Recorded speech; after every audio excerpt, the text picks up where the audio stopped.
Imagine por um momento que aquilo que você aprendeu sobre poder, controle e espiritualidade seja apenas a superfície, a versão simplificada, confortável, fácil de aceitar. Agora, imagine que por trás das palavras mais conhecidas da história existem camadas mais profundas, verdades que não foram feitas para quem busca respostas rápidas, mas para quem está disposto a olhar para dentro. A maioria das pessoas acredita que poder vem do barulho, da força, da imposição. Mas e se o verdadeiro poder sempre tivesse sido silencioso? E se aquilo que realmente transforma a vida não estivesse fora, em sistemas, instituições ou figuras externas, mas dentro da mente humana? Hoje, eu quero te conduzir por uma reflexão que une estoicismo prático, autodomínio e uma leitura mais profunda dos ensinamentos atribuídos a Jesus. Não como religião, não como dogma, mas como conhecimento interno. Porque quando você entende isso, algo muda. Sua relação com o mundo muda. Seu posicionamento muda. E, principalmente, sua mente se fortalece. Desde sempre, Jesus foi apresentado como símbolo de fé, sacrifício e salvação futura. Mas muitos ignoram que suas palavras carregavam algo ainda mais profundo. Ele falava de consciência, de domínio interno, de libertação que não depende do mundo externo. Em textos que ficaram fora do cânone tradicional, como o Evangelho de Tomé, aparece uma mensagem clara. A transformação começa dentro. Quando Jesus diz que o reino de Deus está dentro de você, ele não está falando de um lugar simbólico ou distante. Ele está falando de um estado mental, um nível de consciência. Isso dialoga diretamente com o estoicismo. Marco Aurélio dizia que você tem poder sobre sua mente, não sobre os acontecimentos externos. E perceber isso muda tudo.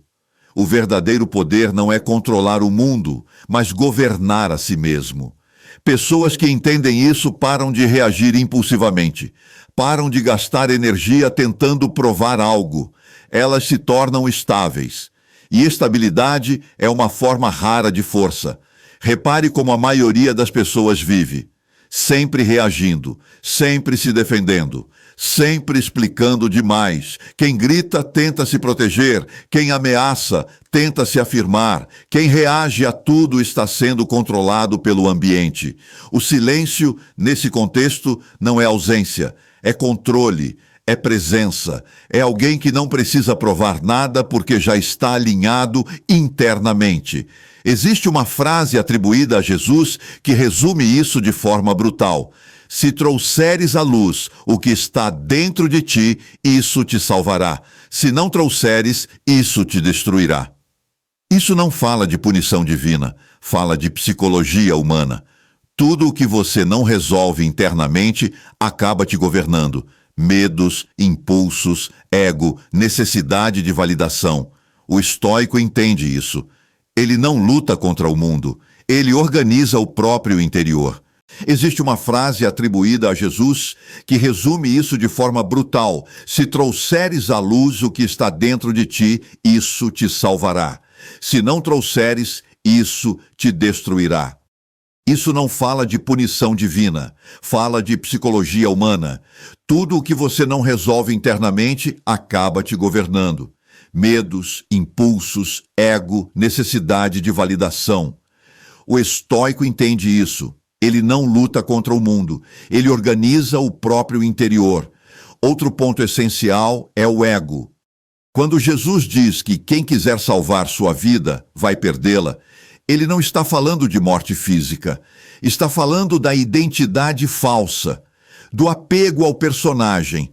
O ego precisa de reconhecimento, de aplauso, de conflito. Já a consciência, não. Quanto mais alguém se dissolve dessa identidade superficial, mais livre se torna.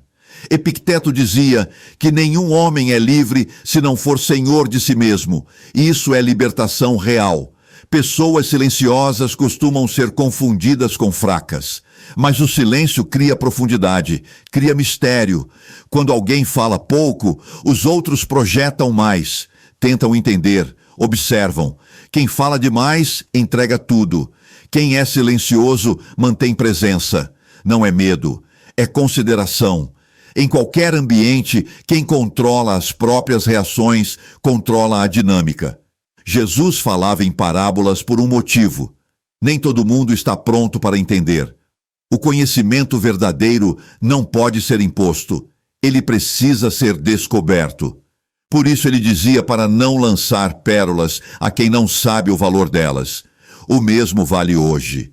Nem todo mundo está pronto para ouvir sobre domínio interno, porque isso exige responsabilidade, exige abandonar a posição de vítima.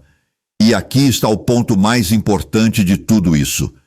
O poder real nunca esteve fora.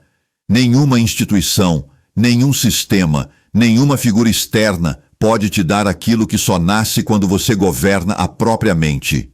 O silêncio, o autocontrole, a clareza interna, tudo isso constrói uma força que não depende de circunstâncias.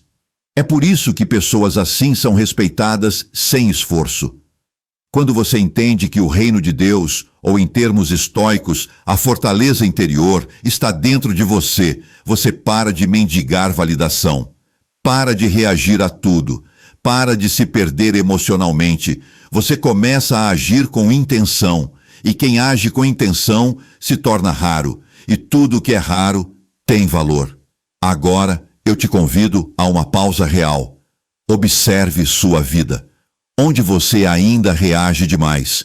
Onde você tenta controlar o mundo em vez de controlar a si mesmo? Onde o ego ainda fala mais alto que a consciência? Porque o verdadeiro conhecimento não é informação, é transformação. Não basta entender, é preciso viver. Se isso fez sentido para você, comenta aqui embaixo o que mais te travou nessa reflexão. Deixa o like para fortalecer esse tipo de conteúdo e se inscreve no canal. Aqui todos os dias a gente constrói uma mente que não depende do barulho do mundo para ser forte. Se isso fez sentido para você, se inscreve no canal. Aqui a gente constrói uma mente forte, estável e difícil de abalar.